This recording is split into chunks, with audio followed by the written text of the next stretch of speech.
Un petit mot d'introduction pendant cette séance. Avant tout, pour remercier la SOFIA de nous permettre de tenir cette table ronde aujourd'hui sur des récits de sang. Donc, ça va être une session sanglante entre l'écrit et l'écran. Merci au Collège d'Espagne de nous accueillir pour cet après-midi, pour nos réunions de la Société Savante. Et merci à nos 3 invités qui ont fait le déplacement aujourd'hui pour être avec nous.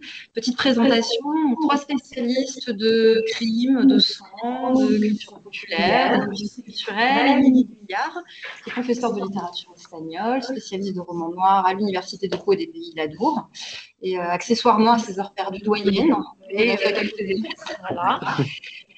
Gracias también a Alex Escrivá, que viene de la Universidad de Salamanca, que es profesor de lengua y literatura catalanas, cofundador y director del Congreso de Género Negro, de Novela y Cine Negro de la Universidad de Salamanca, fundado con Javier Sánchez Zapatero en 2005. Correcto.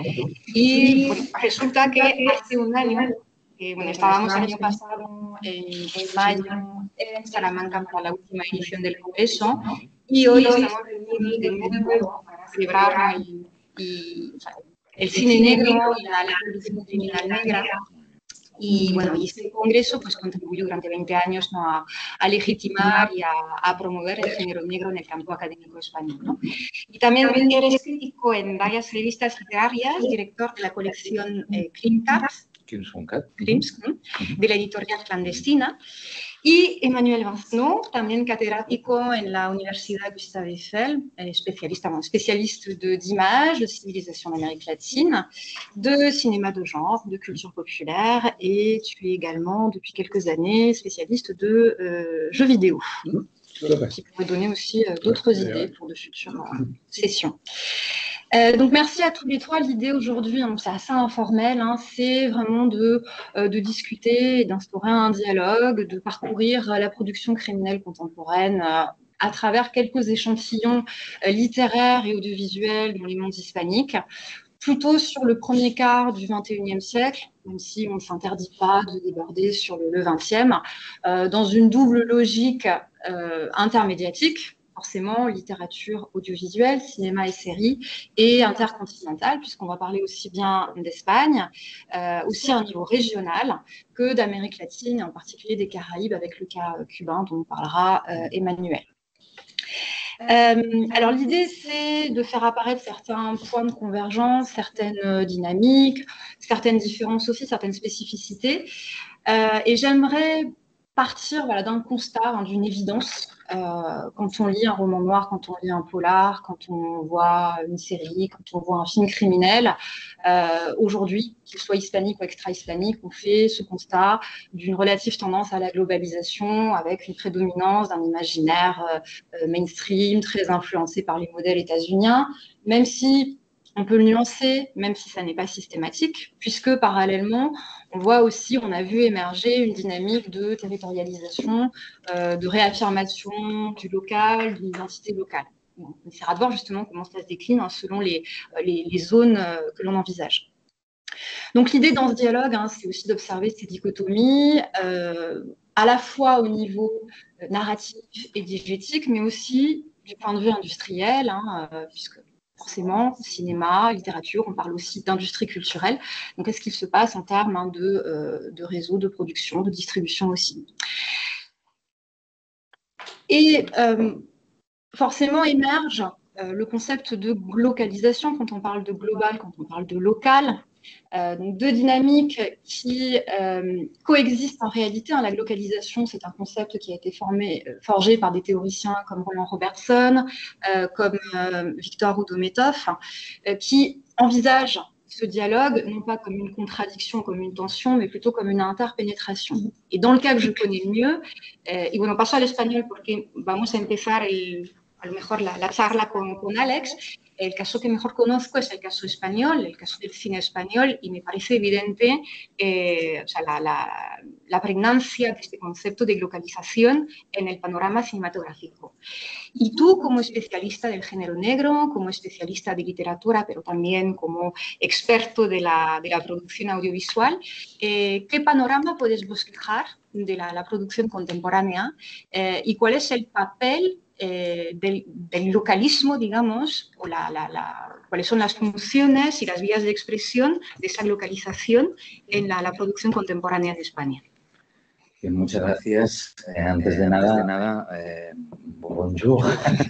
Buenas tardes a todos. Muchísimas gracias por la invitación a la Asociación de Hispanistas Sofía y también a la profesora Díaz Braco por organizar este interesante seminario. Un seminario que puede parecer algo muy legitimado en Francia, pero algo insólito en España, ¿no?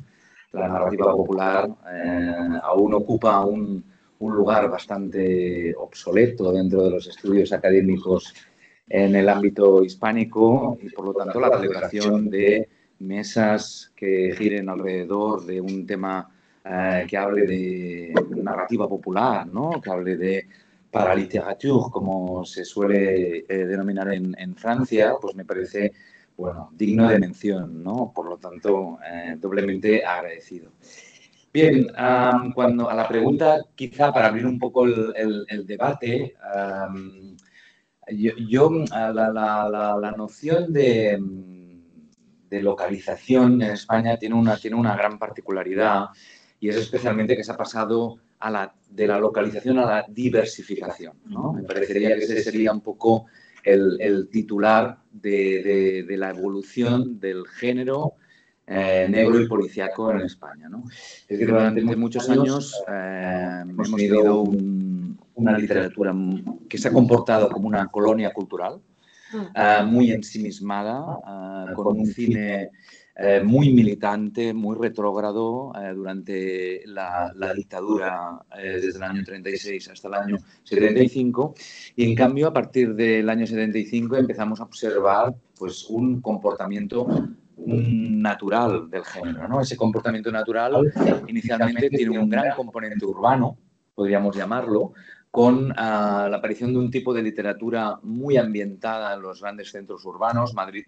y sobre todo Barcelona, con una producción exultante por parte de escritores como, antes hablamos de Manuel Vázquez Montalbán, evidentemente con la crónica de Pepe Carballo, y también tenemos que hablar de autores como Andreu Martín, Francisco González Ledesma, Eduardo Mendoza, y tenemos que hablar de una serie de autores que más o menos jugando con los resortes del género,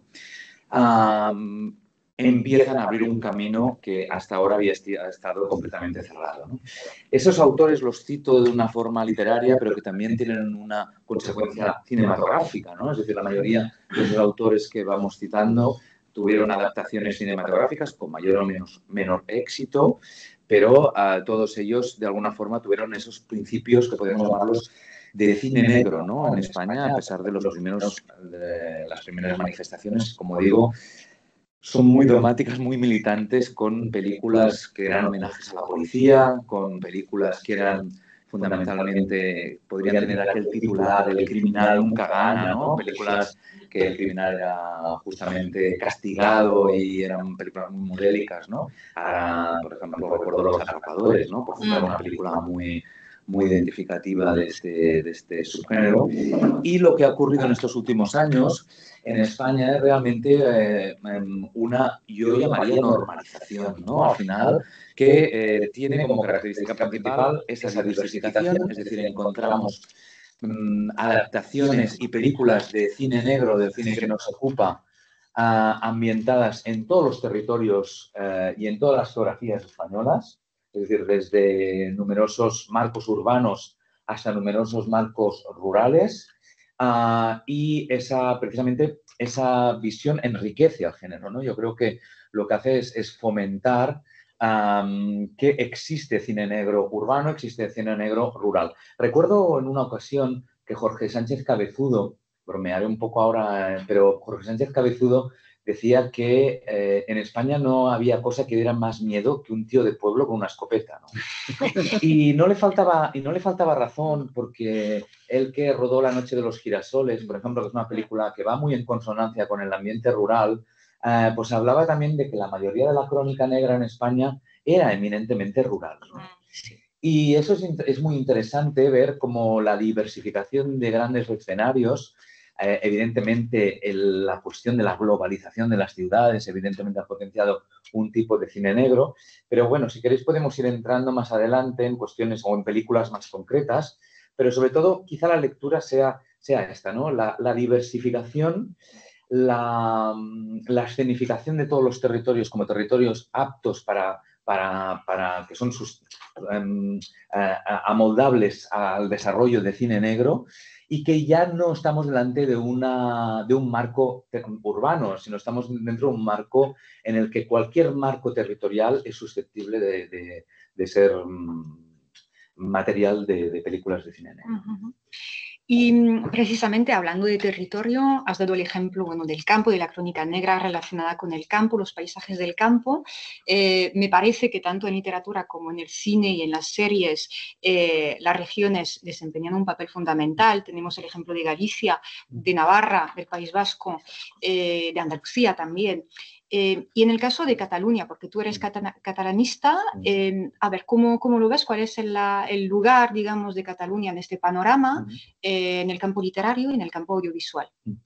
Tanto en el campo literario se comportan un poco homogéneamente, es decir, tanto en el campo literario como el campo audiovisual se observa a través de las humanidades digitales, cuando estableces un mapa de dónde transcurren las acciones, es muy interesante ver que las primeras novelas y películas de cine negro se comportan dentro de la Barcelona más céntrica. Cuando hablo de Barcelona céntrica, hablo de un territorio muy ambientado en los barrios que podríamos considerar el centro barcelonés, las Ramblas, por ejemplo, el Raval, Distrito Quinto, también llamado el barrio chino, ¿no? Y, por ejemplo, todas las zonas marginales, ¿no? Unas zonas marginales muy propensas a la aparición del lumpen y de la delincuencia. En estos últimos años lo que se observa, eso hablo de textos pues, ambientados en los años 70, 80 y 90, ¿no? El caso de Vázquez Montalbán, por ejemplo, es muy icónico en ese sentido, ¿no? Carballo trabaja en las Ramblas, es verdad que vive en Vallvidrera, pero luego ese lugar de Vallvidrera sirve casi como un espacio de seguridad, ¿no? Delante de toda la inseguridad a la que se enfrenta Carballo, ¿no? Pero a partir de los años 90 observamos una diversificación del espacio. Es decir, ese espacio se descentraliza y las zonas periféricas empiezan a adquirir o empiezan a tener una gran importancia. Eso tiene que ver con el proceso de localización al proceso de globalización. Es decir, en el año 1992, cuando Manuel Vázquez Montalbán escribe Sabotaje Olímpico, Barcelona empieza a sufrir los cambios de una ciudad que se globaliza. Y esa globalización tiene como principal consecuencia la huida de barceloneses a los centros vivenciales fuera del espacio céntrico barcelonés, poblado en contrapartida por turistas, ¿no? Es decir, Barcelona sufre el proceso de la globalización, nunca mejor dicho. Eso produce que otros barrios considerados más periféricos empiecen a tener una gran trascendencia y un gran protagonismo en las novelas y en las películas de cine negro, ¿no? Por ejemplo, Alicia Jiménez Barlet, que es una de las primeras autoras de los años 90 que empieza a escribir la saga protagonizada por Petra Delicado, observamos cómo la protagonista ya vive en el Poble Sec, ¿no? Es decir, que ya no vive en un barrio tremendamente céntrico, sino empieza a comportarse de una forma... el recorrido de la inspectora de policía ya no transcurre solamente en el centro, ¿no? Y a partir de ahí, por ejemplo, aparecen otros autores que utilizan, por ejemplo, Horta, el Guinardó, la Verneda, como barrios importantes, que son barrios que no habían estado tan transitados en la novela negra durante los años 80. Este es el paso un poco de la centralidad a la periferia, ¿no? Que es un paso muy interesante observarlo a través de las localizaciones de los propios personajes. Ahora estaba pensando, por ejemplo, quizá en el primer autor que podemos considerar Juan Marsé, que es un autor que se escapa bastante del centro para irse a estos determinados barrios, pero, por ejemplo, Carlos Zanón, que es uno de los autores más interesantes ahora mismo de novela negra en España, sus novelas transcurren en este tipo también de barrios más periféricos. Lo mismo ocurriría con el paso, si dentro del marco urbano hay un paso, tanto en la literatura como en el cine, de la centralidad a la periferia, ocurre algo parecido con los marcos más amplios. Es decir, también hay un paso de la urbanidad a la ruralidad. Y es lo que comentaba antes. Es decir, si vemos un poco la cantidad de novelas y de películas de cine negro que se están filmando ahora, encontramos muchas películas y muchas novelas ambientadas en el ámbito rural, ¿no? En el ámbito más local, en el ámbito, digamos, donde además se produce un conflicto mucho más interno entre personajes reducidos en un espacio mucho más pequeño, en el cual pues, hay conflictos, ¿no? Y el true crime, por ejemplo, hace mucho hallazgo de ello también, ¿no? Por lo tanto, vemos cómo la territorialidad se expande de una manera muy importante en estos últimos 20 años. Y esta tensión precisamente entre ciudad y campo, bueno, que existe en otros territorios de España, en el caso catalán, ¿te parece que se expresa de una forma peculiar, que presenta alguna singularidad, o a fin de cuentas se trata de una enésima declinación de esta tensión dentro del territorio peninsular? Podríamos, quizás, como característica principal de lo que sería un poco la novela ambientada en estos últimos 20 años en territorios de habla catalana, de lo que sería toda la geografía catalana, hay un elemento que sí que es bastante común, que es el elemento del humor. El humor para sobrevivir en el espanto, ¿no? Un poquito la teoría de Margaret Yourcenar de un poquito el humor consigue canalizar un poco el espanto. También lo decía esto Raymond Chandler, ¿no? El humor era necesario para sobrevivir en una sociedad corrupta, ¿no? El humor, la parodia, jugar con los clichés, al ser una colonia cultural es verdad que mimetiza mucho, ¿no? Mimetiza mucho con determinados productos, con determinados autores clásicos, y se observa el humor, la parodia y la ironía como uno de los elementos recurrentes, por lo menos en el territorio de habla catalana. Luego, por ejemplo, mis compañeros hablarán de islas, ¿no? Las islas, por ejemplo, sí que son territorios que son fronterizos, ¿no? La frontera también es otro elemento muy interesante para dialogar y para hablar, ¿no? Y sobre todo lo que sería el territorio isleño, ¿no? Que no sales ni entras o que es dificultad, en el que entran materiales de dudosa legalidad. Bueno, cada territorio es verdad que tiene su particularidad. En el caso catalán sería esta. ¿Sí? Sí, precisamente es un tema que bien conoces, ¿no? El caso de Canarias, bueno, que es un territorio efectivamente a caballo entre dos continentes, entre Europa y África, pero también de alguna forma entre España y América Latina a nivel de los referentes culturales, lingüísticos. Entonces, pues tú ¿cómo analizas estas dialécticas, estas dicotomías en el caso de Canarias? Bueno, antes de empezar, muchas gracias a ti, Diane, por la organización de esta mesa redonda o de este encuentro, y gracias a la Sofía, ¿no? Por permitirnos reunirnos y hablar de este tema de cultura popular, de literatura popular, que de hecho, como lo comentabas tú, o sea, hay pocos sitios, ¿no? Que nos permitan hablar de este tipo de producción. Entonces, muchas gracias por la introducción. Es verdad que bueno, a mí me interesa mucho la novela negra escrita en Canarias, y de hecho he centrado algunos de mis últimos trabajos sobre un autor que murió hace 2 años. Se llama Alexia Ravelo, un autor que para mí es uno de los mejores de la actualidad. O sea, realmente empezó a escribir a principios de los años 2000 y falleció en enero de 2023, muy joven, tenía 51 años. y nada, o sea, cuando empecé a leer sus novelas me di cuenta de que había algo muy interesante en este tipo de novelas ambientadas en Canarias.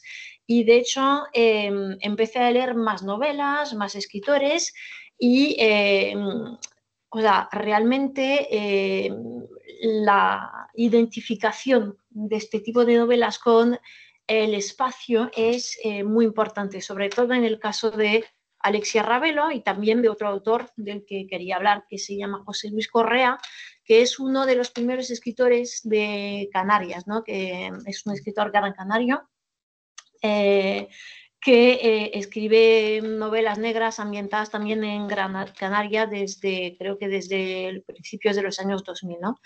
Y nada, o sea, de hecho, la representación de la isla de Gran Canaria es muy interesante entre estas novelas, porque contrasta mucho, ¿no? Con la visión un poco idealizada que podemos tener, ¿no? O sea, de este tipo de islas, ¿no? como destino turístico, ¿no? Con turismo de sol y playa. Y de hecho la visión que nos proponen estos autores es una visión que contrasta mucho con esta visión muy estilizada, ¿no? de la realidad de las islas, y nos permite introducirnos en la realidad de una ciudad como por ejemplo Las Palmas de Gran Canaria, una visión que, como lo decía antes, o sea, no tiene nada que ver con la representación totalmente falsa, ¿no? que podemos tener. Algo muy interesante también es el hecho de que finalmente, y pude comentarlo con Alexia Ravelo porque era un tío además muy majo y de hecho hablar con él siempre era muy agradable, lo que comentabas tú, ¿no? O sea, la insularidad, o sea, un crimen en una isla, o sea, no es el mismo crimen que, por ejemplo, en una ciudad, o sea, la gente no puede salir, ¿no? de la isla, y entonces le da no sé, un aspecto especial, ¿no?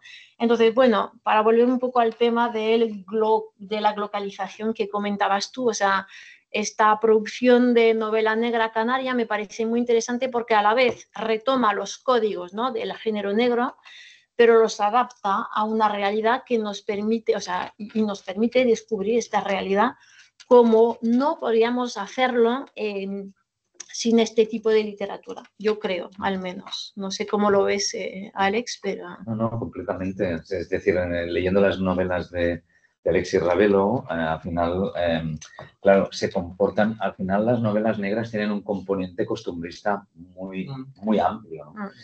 Y lo que te permite es elaborar una especie de atlas de National Geographic, ¿no? Sí, es decir, conoces, es sin haber visitado ese territorio, parece que has estado en él, ¿no? Y eso es lo que consigue, yo creo, Alexis Ravelo en sus novelas, ¿no? Es decir, empaparnos de insularidad a través de la lengua, a través de la gastronomía, la novela picaresca, claro. ¿no? Tiene elementos de picaresca también, eso ocurre con muchos autores y por eso son novelas, digamos, yo creo que tienen gran éxito entre los lectores, ¿no? Es decir, ocurre con las de Domingo Villar, por ejemplo, ¿no? Que sin haber estado en Vigo, lees a Domingo Villar y parece que has estado en el barrio Pidio, parece que has estado con los marineros, parece que has estado hablando con los gallegos, ¿no? Esa niebla en Vigo, esa lluvia, ¿no? Es decir, hay una intencionalidad muy grande y creo que eso, por ejemplo, tiene un gran influjo en Simenón, ¿no? Yo creo que Simenón ha influido, Simenón casi es un género en sí mismo, ¿no? Más allá de las diferencias que podamos hacer en el género y ese halo por contar la aventura y la cotidianidad, me parece que es muy importante en lo que comenta Emily, ¿no? En plasmar rápidamente que has formado parte de ese territorio, ¿no? Hasta tal punto que te apetece visitarlo. Sí. Hasta tal punto que se organizan rutas turísticas alrededor de ese territorio. Hasta el punto que puedes proponer hasta a tu pareja viajar a ese territorio para visitar esos lugares, ¿no? Porque realmente de alguna forma has estado en ellos, ¿no? Y de hecho, o sea, Alexia Ravelo organizó rutas turísticas en la isla, en la ciudad, porque o sea, se empezaron a organizar este tipo de rutas turísticas, ¿no? Sí. A partir de sus novelas, entonces sí, es muy interesante. Y para volver al territorio de Canarias, o sea, realmente me parece que es un territorio muy interesante, ¿no? Porque muy alejado del territorio peninsular y, o sea, hay... Canarias son como, no sé, un territorio un poco aparte, ¿no? Entre España, entre África, entre América, entonces realmente hay una reflexión también sobre la identidad, ¿no? de Canarias y de manera, o sea, bastante sorprendente, la novela negra permite, ¿no? indagar en esta identidad canaria, permite, creo que mucho y bastante bien, indagar en esta identidad insular y canaria. Sí, precisamente sobre el caso de Canarias, no sé si estudiaste también, a lo mejor pues desde la perspectiva literaria, a lo mejor de la circulación entre series y novelas, te interesaste por la serie Hierro. Hierro, claro. Y la otra, de la que estábamos hablando antes, de Una vida menos en Canarias, me parece que son dos visiones totalmente distintas. Bueno, aparte de la calidad, pero eso es otro tema. Pero, por ejemplo, en Una vida menos en Canarias juegan mucho precisamente con el estereotipo de, de las islas turísticas, el hotel resort, el acuario, mientras que en Hierro es otra visión, me parece, y se explota mucho más el paisaje natural. No sé si son, o sea, si esas dos facetas se explotan de la misma manera en el campo literario, si es una especificidad de la producción audiovisual. Bueno, de hecho no he visto la segunda serie de la que hablas, Una vida menos en Canarias. Solo he visto Hierro, que a mí me gustó bastante, sobre todo por la representación del, pues la presencia de los paisajes, ¿no? Que realmente o sea, son como protagonistas, ¿no? de la serie. No sé, o sea, se me ocurre ahora mismo una de las novelas de José Luis Correa, que de hecho se titula Las dos Amelias, cuenta la historia del asesinato de una a ver, ¿cómo? Una influencer, a ver cómo se Una influencer, no sé, asesinada en uno de esos hoteles, ¿no? Para turistas. Y de hecho esta novela, por ejemplo, permite una reflexión, ¿no? Sobre estos complejos turísticos que de hecho acogen a turistas extranjeros y el contraste con la vida de los canarios de su día a día, ¿no? Entonces hay una reflexión, de hecho, sí en la novela también sobre este contraste, pero lo que cuentas de la serie Hierro y Una vida menos en Canarias no creo que se dé en la literatura, en la novela, no creo. Y ahora si cruzamos el Atlántico y bueno, de series, si nos vamos a Cuba, Emmanuel, tú trabajaste sobre las series recientes, o del primer cuarto de siglo, y bueno, es un caso aparte, ¿no? A nivel industrial, en términos de representación, en términos de producción. A ver, ¿nos puedes hablar un poco de unos ejemplos de series cubanas? Sí, series cubanas. Criminales. Bueno, sí, y antes que nada quisiera agradecerle a la Sofía, a toda la Sofía y también a Viviana por la invitación, que me encanta poder compartir con vosotros esta experiencia que he tenido con las series cubanas, que son bastante diferentes de las series occidentales, digamos, o del resto del mundo. Bueno, hay que comprender que Cuba es un caso un poco singular porque, por un lado, es una isla conectada a las redes culturales internacionales donde circulan las producciones audiovisuales norteamericanas, japonesas, o sea, hay fanáticos de mangas, de anime, de pop coreano, como en cualquier parte del mundo. Y la televisión cubana oficial, bueno, hay un programa, series norteamericanas que todos conocemos, todas las series de crimen norteamericanas se ven en la televisión oficial cubana, muchas veces en horarios de noche, por cierto. Y la gente, cuando hablamos con la gente en la calle, todo el mundo conoce, bueno, las últimas temporadas de las últimas series que se comentan. Y además para cerrar este capítulo sobre la difusión de la cultura audiovisual internacional, hay que decir que además de esta difusión, esta programación en el canal oficial, en los canales oficiales de la televisión cubana, también circulan muchos contenidos en MP4, en ficheros informáticos, a través de un sistema, bueno, muy cubano que se llama El Paquete. ¿Si te acuerdas? Sí, El Paquete, que es un lápiz de memoria, es un USB, que, bueno, se llena de contenidos musicales, audiovisuales, y es como una suscripción, digamos, como una plataforma cubana, pero totalmente ilegal. Y, o sea, que conoces a un tío que conoce a otro tío y el tipo te llena tu lápiz de memoria de contenidos y le pagas $1 o $1.50 cada semana, y es como tener acceso a Netflix, pero es el Netflix cubano, digamos. Se llama El Paquete. Y no sé, bueno, como hace tiempo que no voy a Cuba, no sé en la actualidad si sigue funcionando con tanta fuerza ese sistema como hace unos 10 o 15 años, pero en el 2010, 2015, este sistema funcionaba de manera masiva. O sea que todo lo que vemos nosotros lo ven los cubanos y podemos discutir con un taxista de la última temporada, no sé, de cualquier serie. Bueno, esto es la situación por un lado de difusión, pero a nivel de producción es un mundo aparte. Solo hay canales de televisión estatales, o sea que la televisión privada no existe. Hay pocos canales de televisión si lo comparamos con la situación de Francia o de Estados Unidos. Tenemos acceso a cientos de canales y en la televisión oficial cubana se emiten, como decía, series internacionales, pero también hay una producción bastante importante de ficciones criminales cubanas. Y esta producción de ficciones criminales cubanas se organiza a través de un sistema muy singular. Bueno, para sintetizarlo, para explicarlo rápidamente, digamos que es la policía misma, son los cuerpos de seguridad los que se encargan de escribir, producir, filmar y luego programar las series de televisión que luego se emiten en televisión. O sea que la televisión cubana no es la que se encarga de realizar la programación o la creación, no se encarga de la creación de esas series, son los cuerpos de seguridad. Y entonces esto da lugar a una producción muy orientada a nivel político, ideológico, es una producción muy cargada ideológicamente, o sea que repite las consignas del momento y pueden variar, ¿no? Pero básicamente vamos a decir que son series muy revolucionarias que valoran una serie de comportamientos, de códigos revolucionarios. Y su función básicamente es una función de propaganda y control social.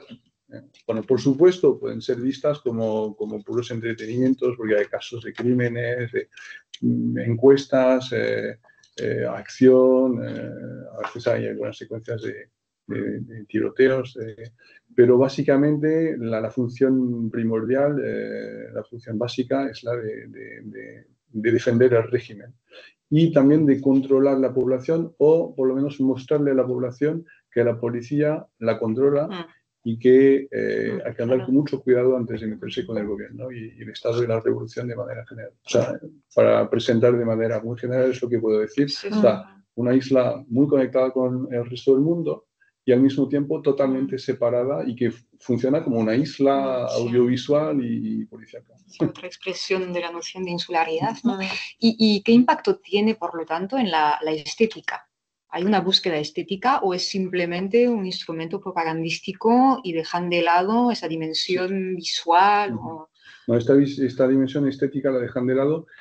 Bueno, primero porque el objetivo principal no es contar una historia con recursos visuales particulares, lo que importa es el mensaje político, pero además es que hay una falta de recursos que es impresionante. O sea que son series filmadas con material casi amateur, y entonces hay un acabado técnico que es muy deficiente, a veces la toma de sonido no funciona bien, o sea que no es que sea estéticamente anticuado, es que es algo en desfase total con el resto de la producción mundial. No se puede comparar. Bueno, por lo menos, hace tiempo que no veo series, no he visto series recientes, pero en las de hasta los años 2012, 2015, se notaba un abismo estético y técnico entre la producción cubana y la producción occidental, pero también de otros países latinoamericanos. Si lo comparamos con lo que son capaces de producir los argentinos, por ejemplo, los mexicanos, o sea que no hay comparación posible. Y veo que tienes los DVDs, ¿nos puedes darnos un par de ejemplos? Bueno, puedo empezar con, voy a mostrar tres, la más antigua, Brigada Especial. Brigada Especial, curiosamente, tengo que explicar de dónde vienen estos DVDs. No se pueden comprar de forma legal en ninguna parte y solo se pueden comprar de forma ilegal en Miami. O sea que tenemos que ir a Miami, ¿no? Sí, tenemos que ir a Miami, viajar ahí. Y había una tienda que ya no existe, que se llama Cinemateca Cubana, y ahí había gente que se dedicaba a grabar todo lo que se emitía en televisión cubana y luego grababan de forma ilegal DVDs y se vendían en la calle. De forma ilegal en Miami. Y entonces, por supuesto, lo compré varios de estos DVDs. Y esta es una de las series de los años 90, una serie estelar de los años 90, que resumen, que no es oficial, aunque es la de... Ilegal también. También es un resumen ilegal. Dice, La Habana, como cualquier ciudad del mundo, no está ajena del robo y el crimen. Y las fuerzas del orden cuentan con una brigada especial que combate estos males. Bueno, o sea, Un poco orientado, ¿no? Luego hay otra reciente, del año 2008, que es Patrulla 444. Bueno, lo llamativo para los amantes de la cultura automovilística es que el coche de la policía es un Lada soviético. Y es una serie que cuenta las aventuras de una brigada de policía, pero tiene como particularidad haber sido producida en un momento en que la Policía Nacional Cubana buscaba reclutar a nuevos miembros, y como la policía cubana tiene muy mala fama en Cuba, decidió hacer una campaña de promoción, una campaña de imagen, ¿no? Y entonces se encargó de producir ella misma una producción que glorificaba la acción de la Policía Nacional Cubana. Entonces propone una visión totalmente, que no tiene nada que ver con la realidad de la policía cubana, tal como la experimentan los cubanos de a pie. Y en particular lo que llamaba mucho la atención de los cubanos que la veían en aquella época, en la época de su difusión, es que todos esos policías en esta serie se expresan de una manera muy delicada, pulcra, cuando en la realidad los policías cubanos tienen la fama de ser muy vulgares, muy soeces, y además hay otro elemento que tomar en cuenta, es que muchos policías en Cuba vienen de Oriente, de Santiago de Cuba, lo que puede generar también conflictos cultural con la gente de La Habana. Y este aspecto no aparece en la serie. Y esto fue que esta serie no tuvo una buena acogida, que la gente veía el programa porque hay pocos programas que ver, entonces era lo que había, pero generó críticas bastante fuertes. Y la última que os puedo mostrar es Guardianes del Bosque. Guardianes del Bosque es una serie que forma parte de un macro programa que se llama Tras la Huella. Tras la Huella es el programa de ficción policial, ficción criminal más importante de la televisión cubana. Se emite en horario estelar el domingo, creo, a las 9:30 de la noche, y entonces es la serie más popular. Y de vez en cuando dedican una serie de episodios a un cuerpo particular de la policía, y este cuerpo, en este caso, es el cuerpo de los guardabosques de la Guardia Rural. Y entonces se dedican a combatir todos los crímenes ecológicos, la tala forestal, el robo de especies protegidas, crímenes de ese tipo. Pero otra vez, lo que realmente importa es mostrar que la policía está presente incluso en las zonas de bosque, de playa, y ahí también lo que descubre son crímenes contra el Estado, tentativas de atentados de la CIA. Y entonces, y puedo terminar con esta idea, es que muchas veces la serie criminal en Cuba tiene que ver con la serie de espionaje. O sea, que el límite entre serie policial y serie policíaca y serie de espionaje o de contraespionaje no es tan clara como en otros países. Porque el objetivo final es defender el régimen. Claro. Entonces, contra todas las amenazas internas, tanto internas como externas. Y además se promueve lo colectivo. Entonces, ¿qué pasa con la figura del héroe? Y si comparamos el caso cubano con los casos españoles, que el detective o las inspectoras, porque hay muchas mujeres en particular en las series y en las novelas, muchas más que en el cine, ¿no? Sí, me parece. Y entonces, pues, esas figuras, en el caso español, heredan, digamos, la genética del privado. O sea, hay una herencia también estadounidense que sigue presente desde mi punto de vista, y en el caso cubano por lo menos en el ejemplo que das, desaparece totalmente la individualidad, ¿no? del héroe. Sí, porque estas series en realidad se inspiran de códigos de la literatura criminal que se forjan a principios de los años 70, en un momento de mayor rigidez ideológica, un momento conocido como el quinquenio gris, o sea, un momento totalmente stalinista. Y entonces, en 1972, creo, el ejército y la policía, vamos a decir, las fuerzas de seguridad, crean los códigos de la novela policíaca o del relato criminal cubano. Dicen, un relato criminal cubano revolucionario debe obedecer a tal código. Y uno de los requisitos es eliminar el héroe, vamos a decir, individual. Porque el héroe individual es burgués, es capitalista. Y ahí vemos la influencia del realismo socialista y de la tradición literaria, pero también cinematográfica soviética de los años 40-50.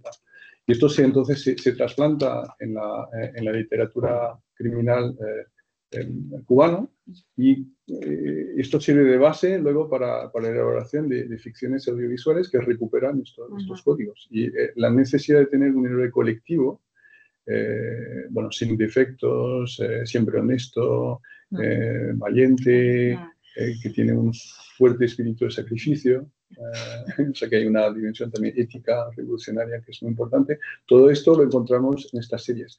Y entonces estos códigos de los años 70 todavía están presentes en la ficción actual o de más reciente, digamos, porque es la misma institución, la policía, la seguridad del Estado, la que maneja este sistema de producción de ficción criminal. Y como es la columna vertebral del régimen, no puede cambiar, no puede variar. Es muy interesante lo que está comentando porque, bueno, yo creo que el cine negro español hasta el año 70 se comporta de una forma bastante paralela al caso cubano, ¿no? Sí. De hecho, yo creo que el caso cubano y el caso español tienen muchos paralelismos, entre otras cuestiones, por ese cine tan propagandístico, ¿no? Ahora estaba pensando en la película de Apartado de Correos 1001, sí. Que son películas que precisamente son absolutamente militantes y retrógradas, ¿no? En favor de esos homenajes a los cuerpos de policía. O 091 policía al habla. Exacto, 091 policía al habla. Es decir, que hay muchos títulos que responderían a ese propio esquema, ¿no? Hay algo muy interesante en lo que has comentado, Diane, y es la huella del detective privado en los policías.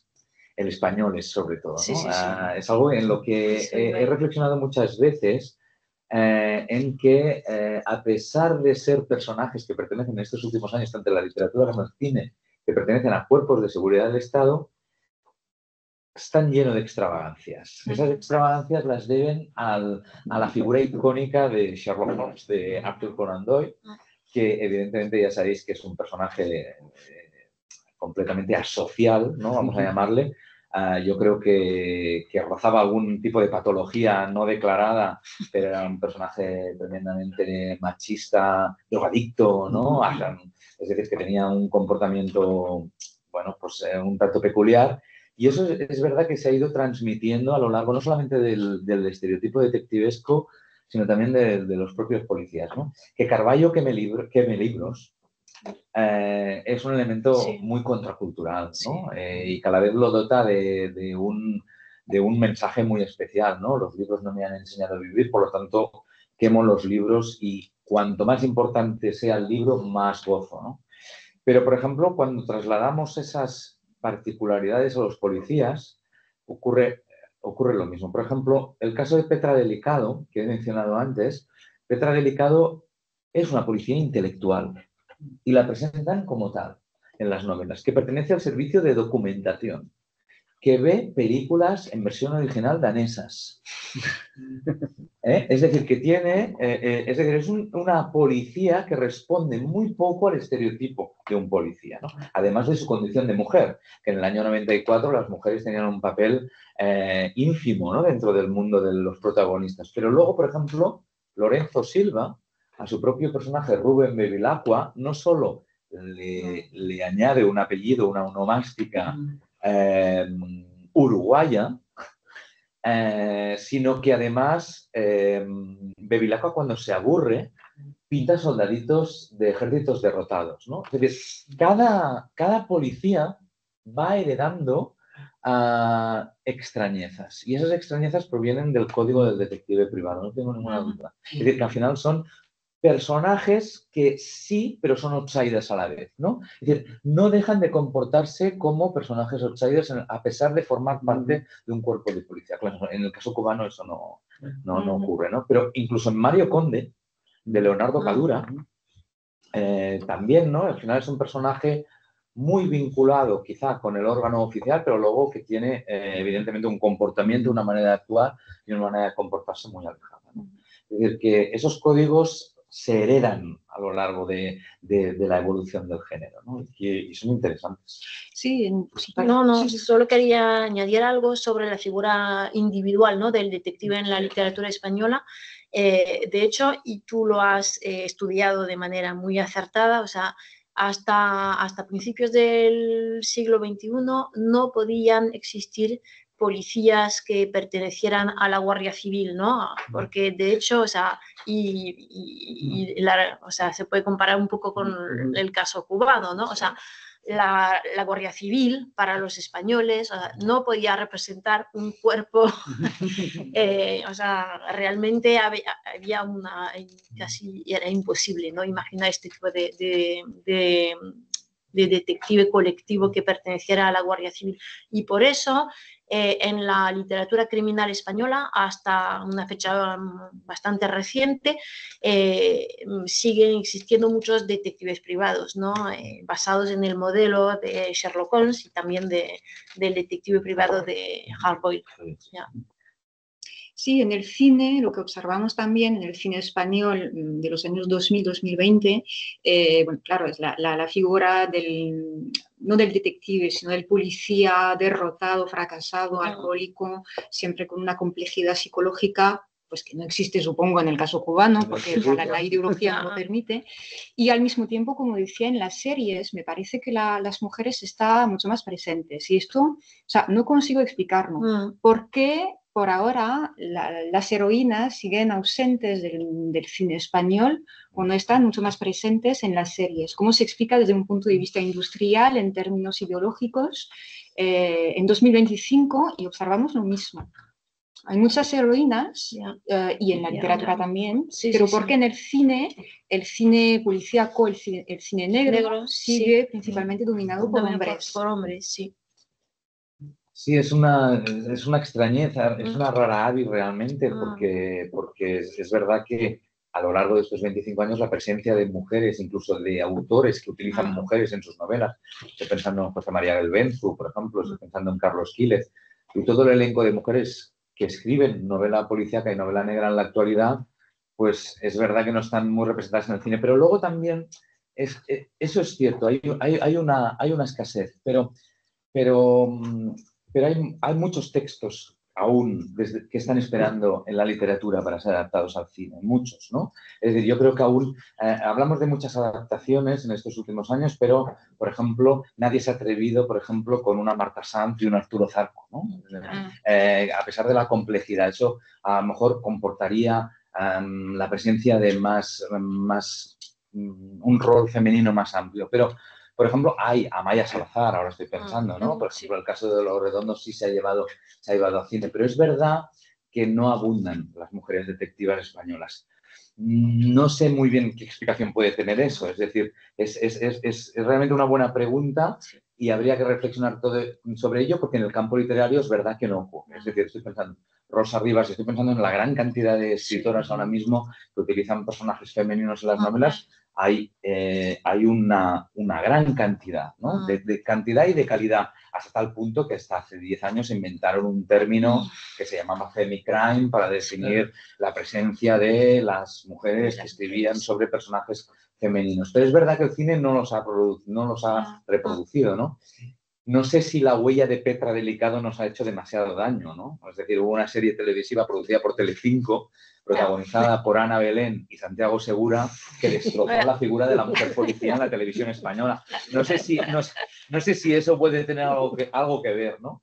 pero sí, sí es verdad porque es una serie que destroza completamente para mí desde un punto de vista visual, porque ni los actores creo que responden a lo que representaban la figura de Petra Delicado y Fermín Garzón. Y es cierto que, bueno, que sí, que hay una falta de investigadoras en el cine. Sí, otro rasgo que se observa en la producción audiovisual, en las series en particular, es que las mujeres tienen una moralidad casi intachable, mientras que los hombres siempre presentan un perfil mucho más oscuro, ambivalente, y la figura femenina se relaciona con traumas familiares o con, de alguna forma también con el tema de la maternidad. O sea, siguen presentes, ¿no?, estos códigos de género. Y me parece interesante sí, observarlo hasta en, o sea, en nuestra década, ¿no? Y precisamente, ¿hay personajes femeninos o no en esas series cubanas? En las series cubanas hay muy pocos personajes femeninos. O sea, es un género muy masculino, sobre todo en los años 70 y 80. A partir de los años 2000, que tratan de introducir personajes femeninos y darle más protagonismo, equiparándolos con los personajes masculinos.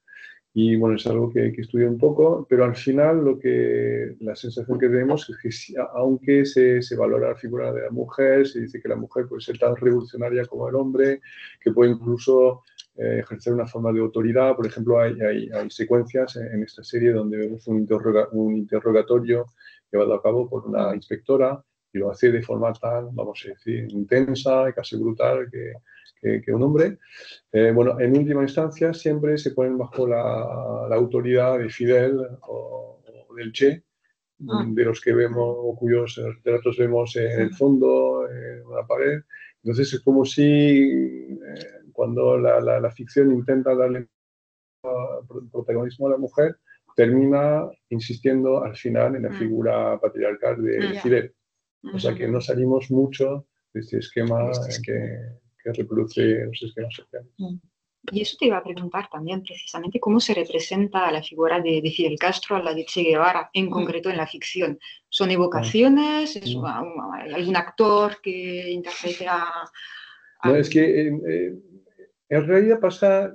La gente suele, bueno, muchas veces, bueno, piensa que Fidel está omnipresente en la televisión y en los medios y en la ficción, pero no es exactamente el caso. Fidel estaba porque ya no está presente mucho a través de discursos, o lo citaban, o le rendían homenaje, pero en la ficción, en las películas, casi nunca aparece como personaje, ni como, o sea que no hay actor que interprete a Fidel, no hay biografías o películas biográficas sobre Fidel, pero sí puede aparecer en películas de ficción a través de secuencias de reportajes, o en televisión, sale en televisión dando un discurso, o se inserta dentro de la película o de la serie un momento documental en el que sale una imagen de Fidel en los primeros días de la revolución.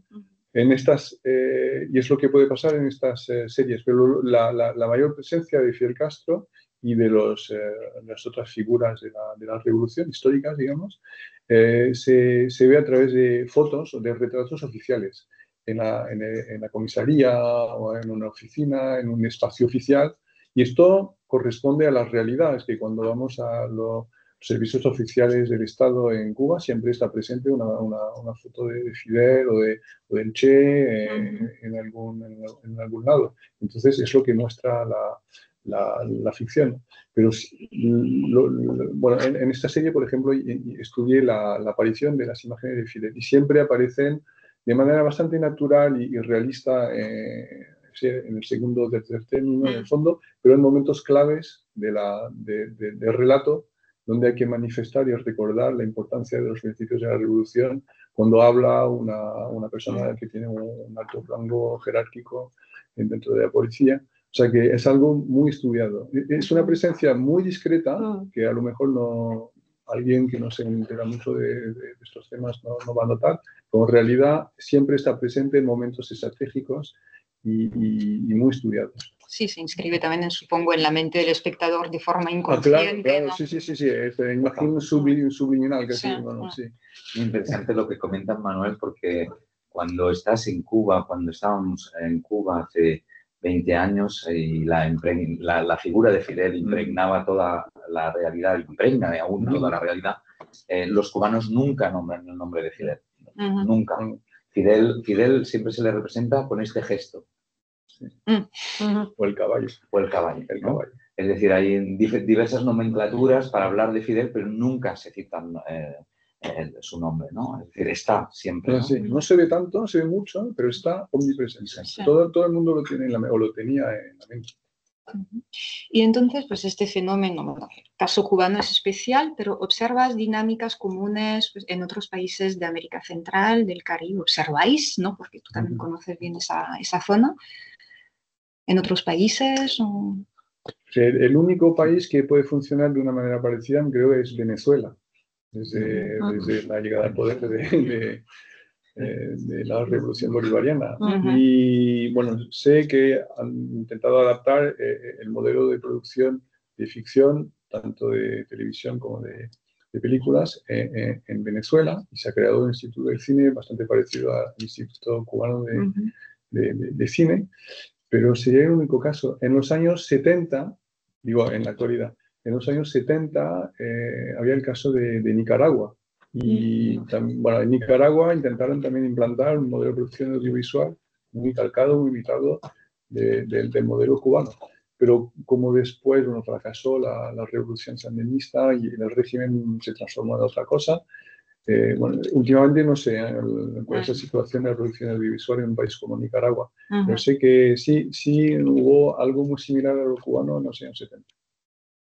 Pero el único país realmente que puede ser, bueno, que imita o que se parece mucho a Cuba desde este punto de vista, parece que es el Venezuela. Y algunas de estas series cubanas se emitieron en Venezuela. Sí. Sé que una sobre sobre Fidel en particular, una de contraespionaje, se emitió en Venezuela. De la misma forma que en Cuba, en los hoteles, se puede captar Telesur, la televisión financiada del régimen venezolano. O sea que hay una interconexión. Y bueno, tengo otra pregunta, ¿no?, sobre las relaciones entre cine y literatura, audiovisual y literatura, para volver al caso español. ¿En qué medida os parece que la literatura hoy en día también asimila los códigos del cine o de las pantallas, digamos, está en la escritura? Porque es algo que notamos ya, pienso en una novela como Prótesis de Andreu Martín, es muy cinematográfica la escritura y está muy impregnada de guiños a películas. Y hoy en día, ¿cuál es la relación, digamos, mutua entre ambos lenguajes en la producción criminal? Bueno, me parece que el propio género tiene la esencia del cine, ¿no? Sí. Es decir, eso creo que es importante decirlo. Sí, sí. Es decir, el binomio, en este caso, cuando hablamos de género negro y político, el binomio entre literatura y cine es prácticamente una historia natural, ¿no? Natural no solamente por cómo se comporta de una manera desde su propio nacimiento, es decir, no se puede entender el género negro clásico sin el cine, sin la implicación de la mayoría de los escritores como guionistas. Entonces, ese es un aspecto ya que lo vincula de una manera directa con la presencia del cine sonoro, etcétera, etcétera, ¿no? Pero luego hay una serie de herramientas, creo, narratológicas dentro de los propios textos que fomentan el uso y que son muy cinematográficas, ¿no? La presencia de números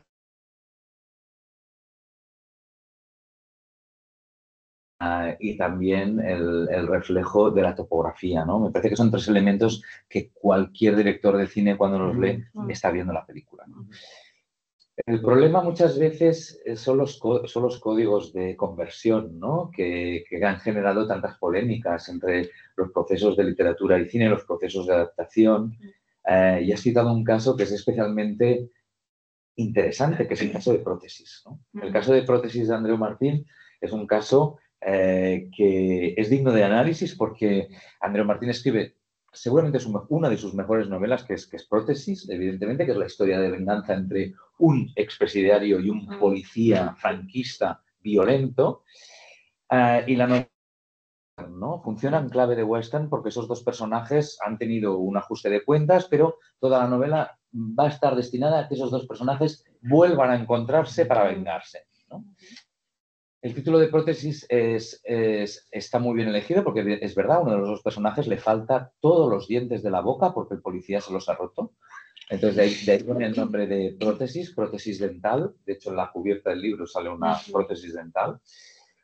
Y Vicente Aranda, cuando decide adaptar esta novela, perdón, al cine, decide cambiar el sexo del personaje y convertirlo en mujer. Sí.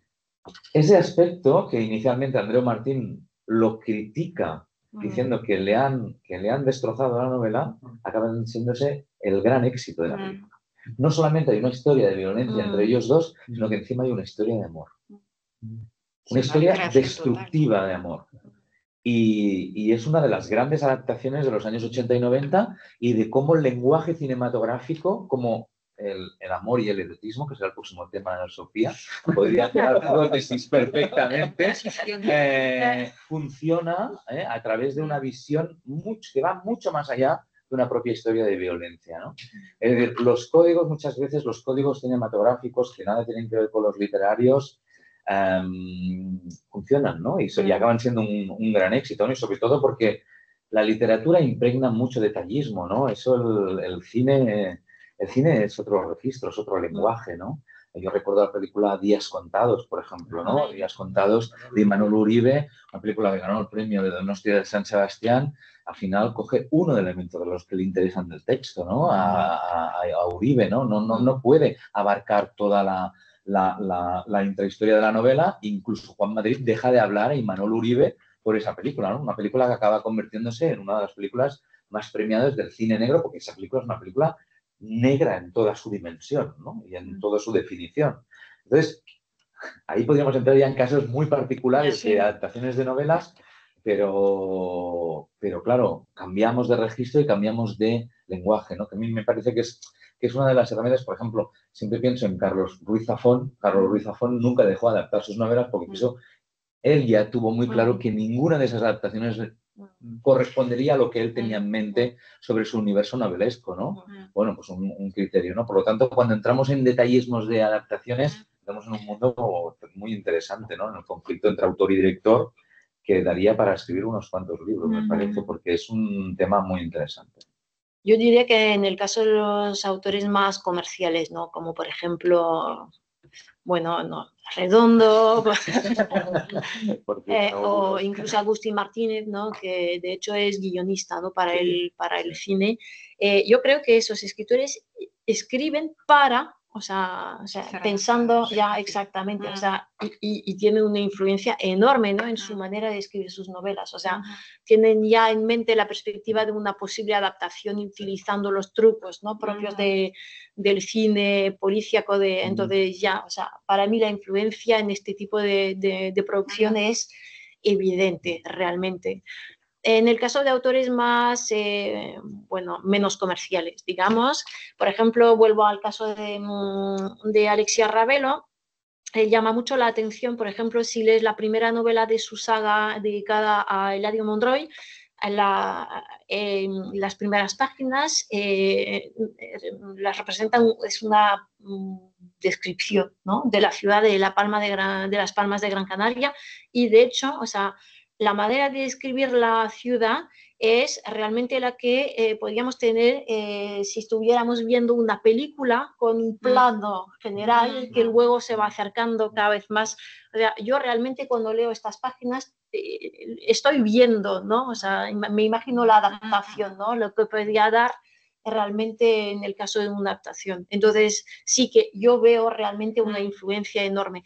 Y también, y solo añado este elemento, yo creo que en el caso de la novela negra hay también toda esta mitología, ¿no? Del detective privado, la imagen, por ejemplo, de actores famosísimos como Bogart, y luego todo este imaginario visual, ¿no? Relacionado con el noir, con la novela negra, también está omnipresente y creo que tiene su importancia incluso en la escritura de los escritores actuales, ¿no? Solo quería. Sí, no solamente decir que una vez que Leonardo Padura dijo de Mario Conde que era nieto de Philip Marlowe, Sí. el hijo de Pepe Carballo, ¿no? Y me parecía que estaba muy bien porque de alguna manera establecía un vínculo muy directo entre lo que sería Sí. la historia casi del detective, Sí. ¿no? El detective americano por excelencia, Ya. irónico y sarcástico, la presencia de Carballo, que Carballo, Vázquez Montalbán, yo creo que sin quererlo y sin saberlo, acabó haciendo algo enorme, ¿no? Que es que la voluntad de crónica que tuvo a través de su literatura se acabó convirtiendo en un paradigma de todos los escritores Sí. latinoamericanos, europeos y casi de todo el mundo, ¿no? Es decir, la influencia de Vázquez Montalbán es el gran descubrimiento, Sí. el gran producto que universaliza la literatura, rompe sus moldes, rompe sus fronteras, sus fórmulas y acaba estableciendo una novela crónica que reconocida por Camilleri, por Marcaris, Sí. por Izzo, por cantidad de escritores que luego han conseguido situar, y por el propio Padura, que han conseguido situar al género en algo, en un resorte muy camaleónico, muy permeable, muy de crónica, ¿no? La novela negra tiene mucho de novela crónica y de mucho de radiografía, ¿no? Y pienso que esa presencia es fundamental cuando hablamos, ¿no? Es verdad que, hablando de cine, Manuel Vázquez Montalbán, antes lo comentábamos, ha tenido muy mala suerte en el mundo cinematográfico. Sí. O sea, Es decir, cuesta mucho encontrar una buena Buena adaptación adaptación, televisiva sí. y cinematográfica de Carballo, porque no era fácil hacer un Carballo, ¿no? Es decir, desde la elección del propio actor, quién hace de Carballo, ¿no? Yo recuerdo que hizo de Carballo Eusebio Poncela, ¿no? Y se enfadó muchísimo Vázquez Montalbán, que dijo que parecía una especie de deportista olímpico, ¿no? Pues, ¿cómo podía ser que Carballo no tuviera barriga, ¿no? Claro, evidentemente, ¿no? Carballo era un dragón. O sea, Carballo comía compulsivamente. No es que Carballo introduzca la gastronomía, es que Carballo enseñó a un país a comer y a beber, ¿no? Y cómo se podía ser de izquierdas y comer bien. Es decir, que la presencia de Vázquez Montalbán en la literatura es una presencia muy importante que luego va teniendo sus reminiscencias. Pero es verdad que la propia adaptación, incluso hablábamos de las novelas gráficas, parece que tampoco han tenido el éxito esperado por Norma, que ha publicado los 3 primeros títulos, pero parece que la ha dejado un poco en la estacada. Y bueno, quizás sí merece la pena mencionar la reescritura de Carlos Zanón, ¿no? De Carballo, que es un buen texto. Pero ya digo que, bueno, es importante situar todos estos aspectos, ¿no? Porque son importantes para la gente. Pues a lo mejor podemos abrir también el debate a sus compañeros, las compañeras que están en la sala con nosotros o en línea. ¿Han aguantado? ¿Sí hay preguntas?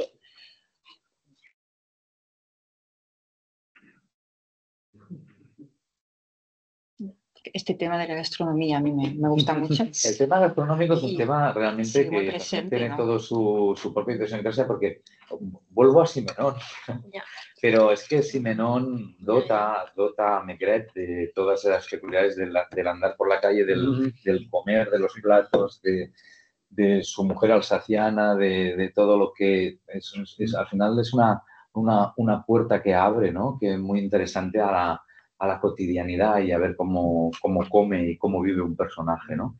Es verdad que, claro, en Vázquez Montalbán se comporta ese elemento gastronómico, creo que se comporta como un niño de posguerra que pasó hambre, ¿no? Esa voluntad de Carballo de ser tan dragón y de tener esa ansia por la comida era realmente la visión de un niño de pobreza de la posguerra, ¿no? Creo que tenía esa vinculación tan directa, ¿no?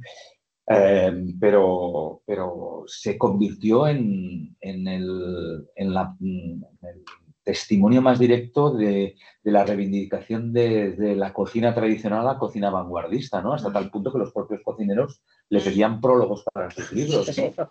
Me parece que es muy interesante, aparte de que te entra hambre leyendo las novelas de Carballo, aparte que puedes hacer todo un itinerario gastrosófico de las novelas de Carballo, que hay aspectos metaliterarios sobre las recetas de cocina, personajes que discuten sobre hay que echarle hay cebolla a la paella o no.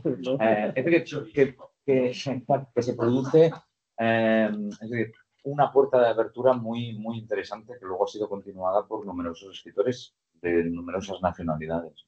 Sí, de hecho, en España, o sea, la literatura ya está en el cine, en algunas pelis o en algunas series. La gastronomía es pues un componente de la identidad no local, forma parte de los códigos de relato criminal regional, ¿no? En el caso gallego, en Navarra, lo comenté contigo ayer, me parece, en que Redondo y las adaptaciones volvieron a popularizar la galleta vasca y el chigorri, que ya no existían, ya no se hacían, pues fue gracias a Redondo, ¿no? Ya ves. Lo que es un buen ejemplo también, que no tiene ese valor ideológico, político, entre comillas, que comentas tú, lo del niño de la posguerra, en este caso, es simplemente pues como un escaparate, ¿no? De una identidad local, de un folclore. De hecho, en la novela negra canaria todos comen ropa vieja de pulpo. O sea, en todas las novelas, ¿no? O sea, como una reivindicación, ¿no? De la identidad local. O sea, ya, exactamente. Por eso decía al principio que realmente, o sea, esa novela negra sirve realmente para reivindicar una identidad. Ya. Sí.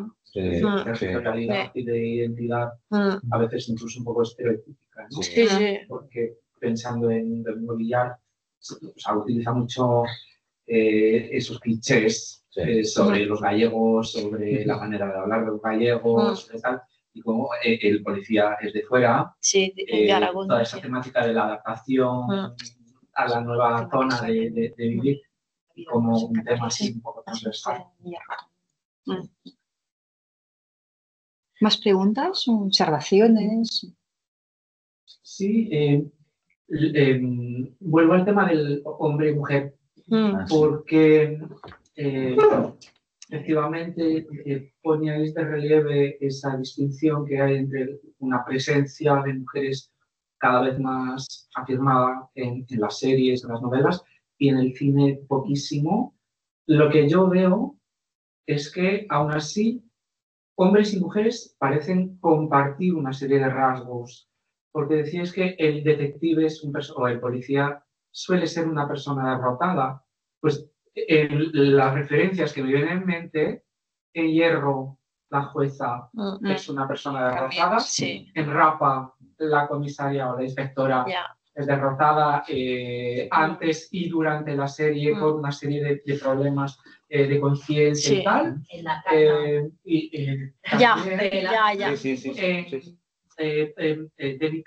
Petra dedicado también, de cierta manera, acaba de pasar por 2 fracasos matrimoniales, por tal.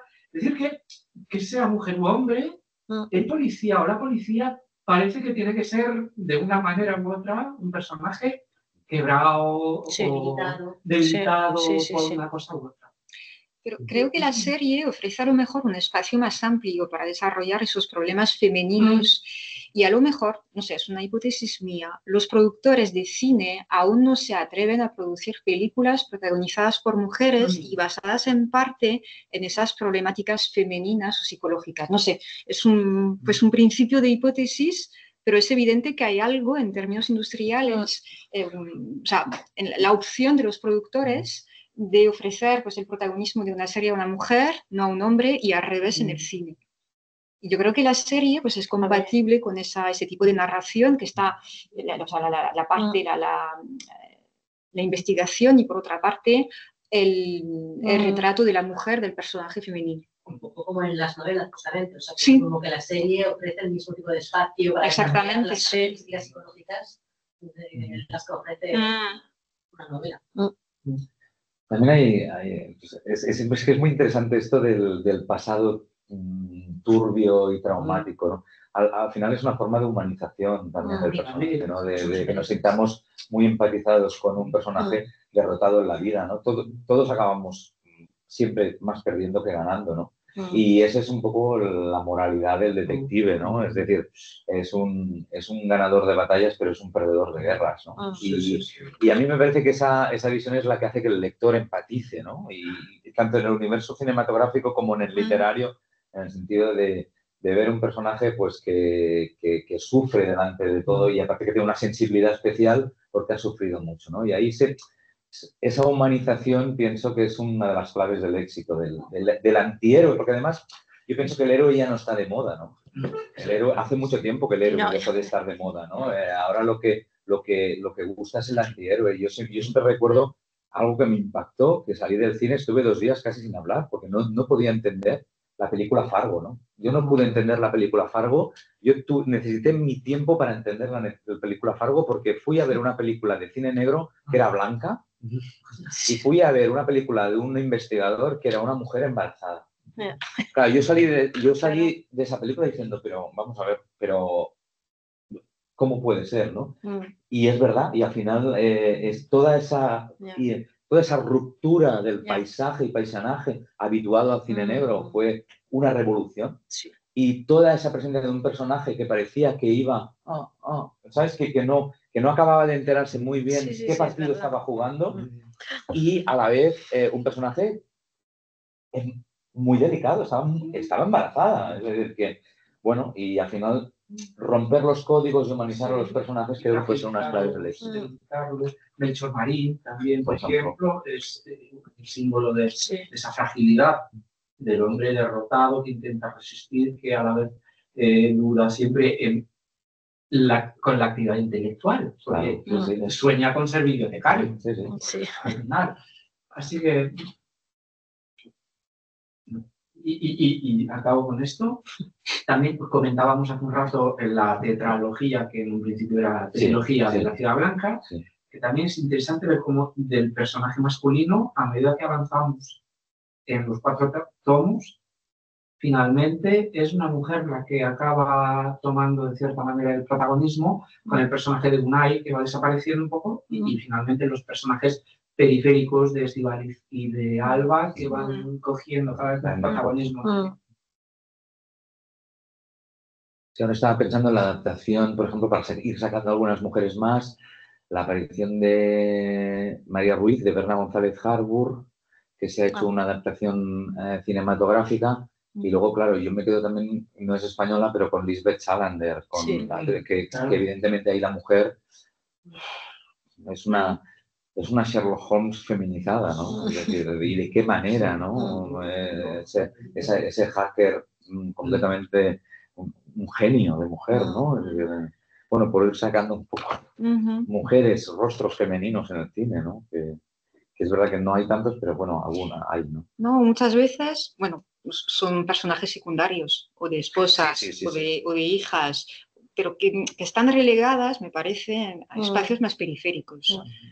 Sí, el otro día hablábamos, claro, de la inversión de los papeles, ¿no? Por ejemplo, la saga Petra Delicado, yo creo que el gran aliciente que tiene esta serie es que es precisamente la mujer que manda encima del hombre, ¿no? Es decir, es ella la que tiene mayor rango y es Fermín Garzón quien obedece y quien mal lleva las órdenes de Petra Delicado en los inicios de la saga, ¿no?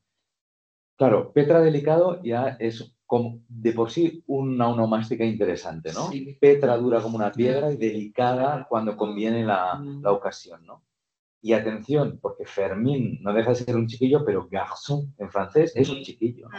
Y entonces es un poco esa relación desigual entre los dos personajes, que lo hace que está completamente pensado y que es tan interesante, ¿no? Es decir, y una policía más o menos joven de la nueva hornada contra un policía tradicional salmantino, a ver, por la cuenta que me trae en este caso, de toda la vida, ¿no? Es decir, la tradicionalidad delante de la modernidad y esos conflictos que originan esos roles, ¿no? Es una genialidad, ¿no? En los años 90 poder escribir, pues, ya lo decía Alicia Jiménez Barlet, ¿no? Las mujeres somos muy maravillosas, pero somos capaces de todo también, ¿no? Y es un acto de normalización. ¿Algo más? Pues tienes más preguntas, ¿no? Yo sí, una pregunta de verdad. ¿Qué mirada echáis a las novelas policíacas de temática histórica? Me estoy refiriendo, por ejemplo, a un autor que me gusta mucho en la playa, por ejemplo, que es García Cambrina. Porque veo alguna originalidad en el hecho de poner como detective a Rojas o a Unamuno, mezclando allí esas, o sea, los rasgos que comúnmente podemos atribuir a cada uno de esos detectives, tratando temas históricos y demás. vosotros como especialistas que sois de thriller, noir y demás, ¿cómo consideráis ese subgénero, digamos, del thriller histórico? Depende mucho de las novelas, ¿no? Ya. Porque hay novelas en las que realmente es un telón de fondo, ¿no? Así un argumento comercial, Ya. o sea, realmente. Y en otras, o sea, Hay fondo histórico. hay fondo histórico, realmente. Y, o sea, yo veo realmente una diferencia enorme, ¿no? Entre estos dos tipos de novelas, ¿no? Quizá... No, y Miri sabe mucho más que yo de esto porque ella, aparte, ha dirigido tesis sobre esa cuestión, Sí. es decir, sobre cómo la novela histórica se comporta como un escenario o como un personaje, ¿no? A mí me parece que ahí radica la diferencia fundamental, es decir, a mí me interesa muchísimo cuando me cuentan una crónica de un tiempo vivido, ¿no? Ya sea a través de la novela histórica o de la novela retrospectiva, es decir, más contemporánea, ¿no? Me encanta que me disfracen a través de un enigma o de un caso policíaco y me cuenten la intrahistoria de la Segunda Guerra Mundial o la Guerra Civil. Es decir, yo recuerdo siempre esa novela que a mí es una novela que me deja impactadísimo y que es la novela de Mort ou Mémoire, ¿no? La novela que yo descubrí, pues toda la cuestión de los asesinatos del Sena en los años 60 en Francia, ¿no? Me pareció que era una novela, un binomio magnífico de combinar la historia a través de elementos de género negro, ¿no? Es decir, conocer la realidad o conocer las problemáticas colectivas para que no se vuelvan a repetir, ¿no? Es decir, recuperar la memoria histórica. Cuando hay esa función, sí me parece que es muy interesante. Sí, muy interesante. Como la ciencia ficción también, es decir, la propia novela negra últimamente fusiona muy bien, híbrida muy bien con la propia distopía, ¿no? Y eso también, Rosa Montero, en el caso, son novelas muy, muy buenas, o sea, las de Rosa Montero, de Bruna Husky. Otra pregunta, observación. Quizá para volver un poco al tema de la mujer, ¿no? En la historia de la novela negra española, o sea, a mí me llama mucho la atención el hecho de que, por ejemplo, vosotros, Javier y tú, son los especialistas, ¿no? Realmente en España de la novela negra española, habláis muy poco de mujeres hasta ahora, ¿no? Porque de hecho vais a dirigir... No, porque de hecho le vais a dedicar un monográfico a mujeres escritoras y viendo de muchas gracias por la iniciativa y todo, pero bueno, de hecho cuando citáis, por ejemplo, a los escritores más emblemáticos de los años 80, nunca habláis de, por ejemplo, Lourdes Ortiz. Y, o sea, yo lo veo un poco desde una perspectiva femenina, como que realmente, bueno, te dejo la palabra, ¿no? Para que te justifiques. No, pues...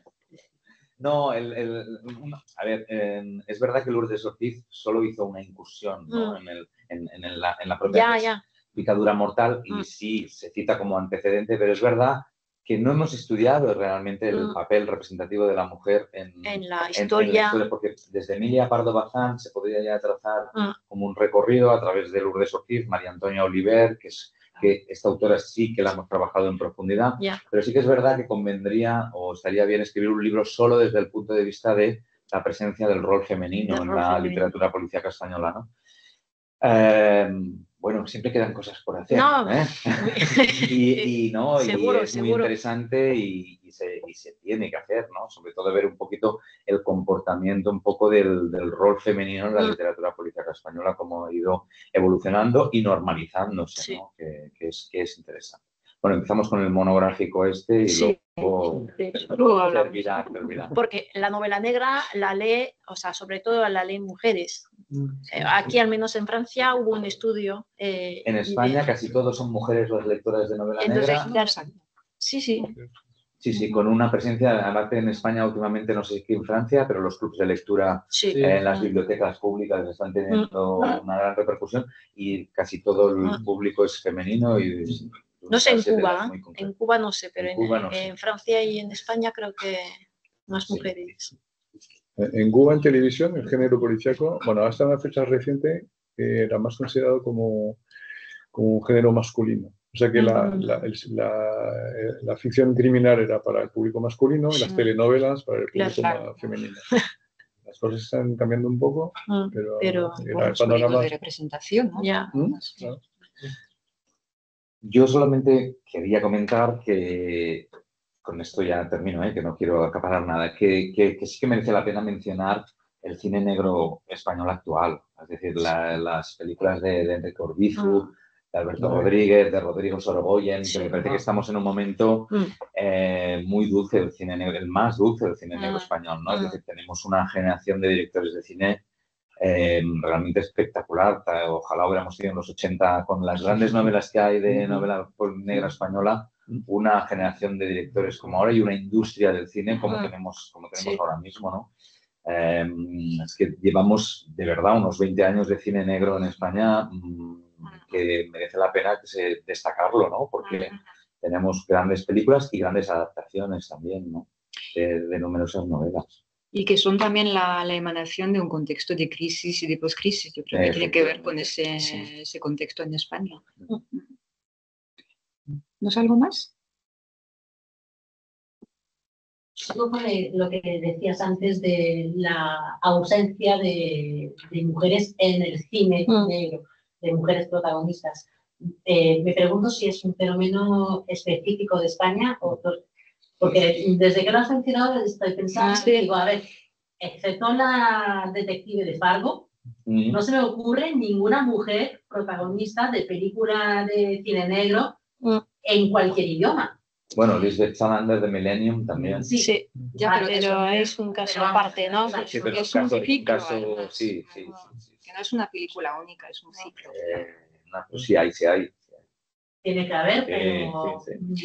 Pero porque es un imaginario que sigue muy impregnado de esas sensaciones muy virilistas. Sí, muy heredero de los modelos estadounidenses. Claro, sí. Eso, pero por eso es que en el cine estadounidense tampoco, o sea, por eso Fargo marcó. Sí, ya. Porque era como un caso, y no es que se convirtiera en una nueva norma, sigue siendo un fenómeno un poco excepcional.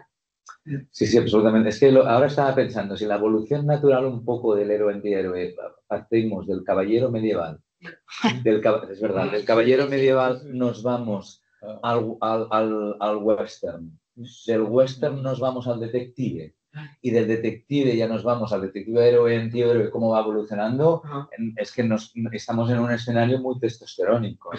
Entonces, no, pero es cierto, es decir, que por lo menos ir buscando una explicación a esa ausencia, ¿no? Y los superhéroes norteamericanos también. Claro, y los superhéroes norteamericanos y todo lo que ha ido generando la propia industria, pues es cierto, ¿no? Pero es un género en el cine y en las series, desde luego, ha desaparecido el arquetipo de la femme fatale, que está en el modelo femenino original, ¿no? Que no aparece. Y me parece que tampoco aparecen mujeres cosificadas en las manifestaciones actuales de este género. Son mujeres en papeles secundarios, pero no hay mujeres sexualizadas o cosificadas, desde mi punto de vista. Siempre nos quedará la señora Fletcher. Bueno,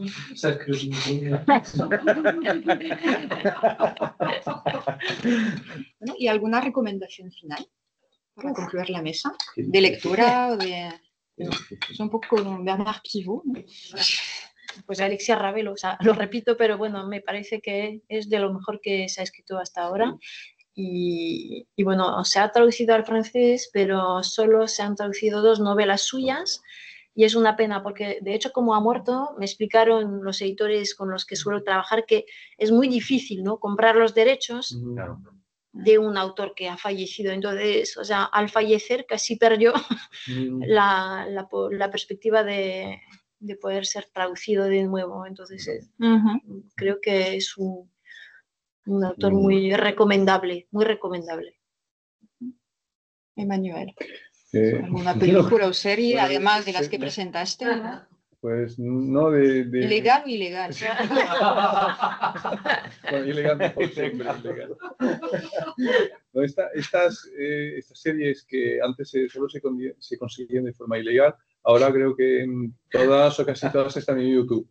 O sea que echarle un vistazo a un episodio Vale. del bosque, a ver si aguantáis y si seguís hasta el final de la serie. Es tan difícil de ver. Bueno, es interesante cuando uno se interesa por Cuba y la realidad cubana es interesante, pero como espectador, digamos que busca un entretenimiento, una historia. No puedo garantizar.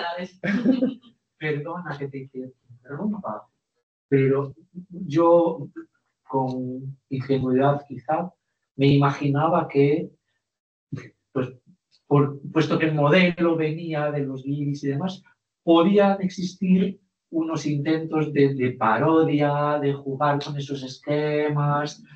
No, es algo que no he encontrado repito, en la ficción audiovisual, en las series.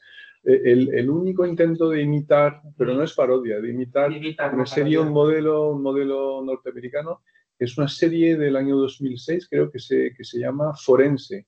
En realidad es como una adaptación a La Habana de CSI, no recuerdo el nombre. CSI, Miami, CSI, Las Vegas, CSI, New York. O sea, una serie cubana enfocada a la medicina legal. O sea, y por eso se llama forense. Y son médicos forenses que trabajan con ordenadores, pero cubanos, o sea, de tecnología un poco así. Tratan de adoptar este modelo de la ficción médico-policial norteamericana con tecnología. Ya, pero sin ninguna distancia. No. Sí, provoca risa, no es voluntario. No es a propósito. Vale. Pero es el único caso que te podría citar. El resto es un mundo aparte. Y tiene mucho más que ver con cierta tradición criminal soviética. En particular, hay una serie soviética que en francés conocemos como la Top Rouge, que es una serie de 1973 y tuvo un impacto fenomenal en Cuba hasta el punto de que imitaron este modelo, pero es más de espionaje que de ficción criminal, tipo Amboy. Y entonces la conexión es mucho más soviética y la influencia viene mucho más de la URSS que de los Estados Unidos. Alex. No sé, me resulta muy complejo citar un solo autor. Quizá por hacerle justicia poética y por su fallecimiento, pues citar también a Domingo Villar. Sí. Porque me parece que son autores que han fallecido muy jóvenes, que tenían una gran carrera por delante y que desde el gremio hemos lamentado mucho la muerte de estos escritores porque realmente eran las nuevas voces del género negro en español, ¿no? Y aparte rompiendo mucho con esos paisajes tan arquetípicos, es decir, novela negra desde Galicia, novela negra desde Canarias, y me parece que la trilogía de Leo Caldás y Rafael Estevez es una trilogía maravillosa para conocer Galicia, para conocer Vigo, y que tiene todo, ¿no? Tiene todos los ingredientes que a un lector yo creo que le puede gustar, ¿no? Que es estar sentado en el salón de su casa y notar que estás andando por Vigo, ¿no? Y me parece que no hay mejor manera de ficcionalizarse que un autor que es capaz de hacerte viajar desde la silla de tu casa, ¿no? Me parece que es una pérdida muy, muy, muy importante como personas, como escritores y como comunicadores, porque además se da el fatalismo y yo lo llevo encima, que los dos vinieron a Salamanca a la misma edición en el mismo festival, me acuerdo, que salimos un poco los dos a tomar copas, que he pasado una de las mejores noches de mi vida. Claro. Y encima tengo una foto con ellos dos y es una foto que me produce mucho dolor y por eso sí que quiero reivindicar una foto de ellos dos juntos en la facultad hace... 2019. Tú estabas en Yo estaba. Sí. Muy reciente y personas de 52 años.